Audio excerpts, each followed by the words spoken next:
बिहार के कोने कोने से आए मेरे साथीगण, माताएं, बहनें, मंच पर विराजमान देवियों, सज्जनों,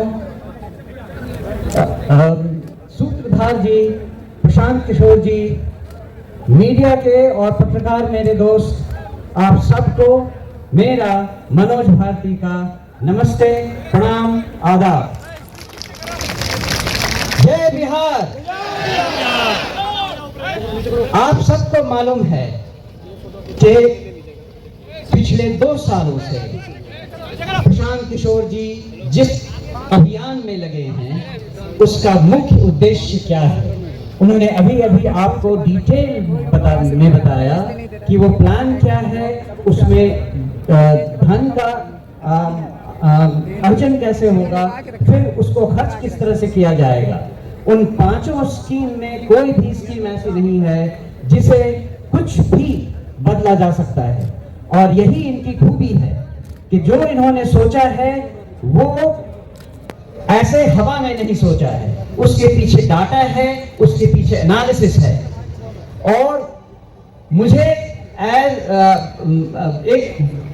एक प्रबुद्ध राजनीतिज्ञ की तरह प्रशांत किशोर जी की सारी बातें लगती हैं। अगर कहा जाए कि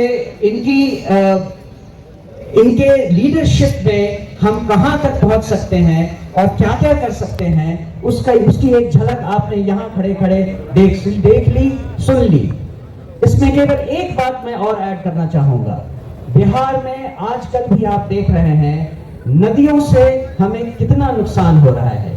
पूरा उत्तर बिहार बाढ़ की विभीषिका को बुरी तरह झेल रहा है। जन स्वराज पार्टी भी कुछ ऐसा सोच रही है कि कुछ कदम ऐसे उठाए जाएं जिससे नदियां हमारी मित्र हो, विनाशकारी शत्रु नहीं। ये भी प्लान हम जन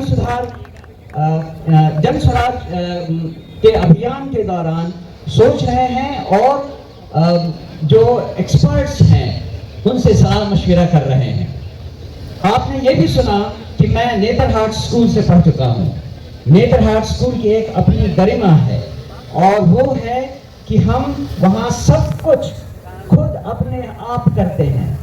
आप या मुझे लकड़ी का काम दे दें, लोहे का काम दे दें, या चित्रकला हो या म्यूजिक हो, मुझे हर चीज की शिक्षा मिली हुई है, और इन सब को मैंने जिंदगी भर विदेशों में भी उपयोग में लाया है। दूसरी बात, आप बिहारी को बिहार से अलग कर सकते हैं, लेकिन बिहार को बिहारी के दिमाग से नहीं अलग कर सकते हैं। तो दुनिया में मैं जहां जहां रहा हूं, बिहार मेरे साथ रहा है। उसके कुछ उदाहरण ये हैं कि विदेशों में नेताओं को या डिप्लोमेट्स को, राजनयिकों को तोहफे देने की परंपरा रहती है, और मैं हमेशा ही मधुबनी पेंटिंग तोहफे में विदेशी नेताओं को देता रहा हूं। अगर हमारे यहाँ कोई भी विदेशी नेता खाने पर आता है तो वो सिलाव का खाजा खाता है, और इसी तरह से भागलपुर का सिल्क और कपड़ा, वो भी हमारी अपनी पहचान बनकर हमारे साथ चली है। ये तो एक उदाहरण है कि नेतरहाट ने हमें क्या सिखाया है, इस बिहार की धरती ने हमें क्या दिया है। लेकिन जो हम करना चाहते हैं, जो आप सब सारी बिहार की जनता को समझाना चाहते हैं, वो एक महती कार्य है।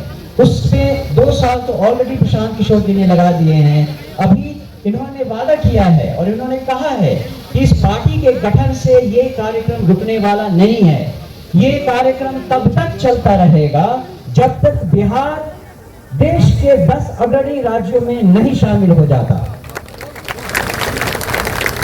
तो ये एक, जैसा मैंने कहा, बहुत बड़ा काम है, लेकिन जैसा हमारे राष्ट्र कवि बिहार से ही आए हुए रामधारी सिंह दिनकर जी ने कहा है, हम ठोकता है जब नर, पर्वत के जाते पांव उखड़, मानव जब जोर लगाता है पत्थर पानी बन जाता है।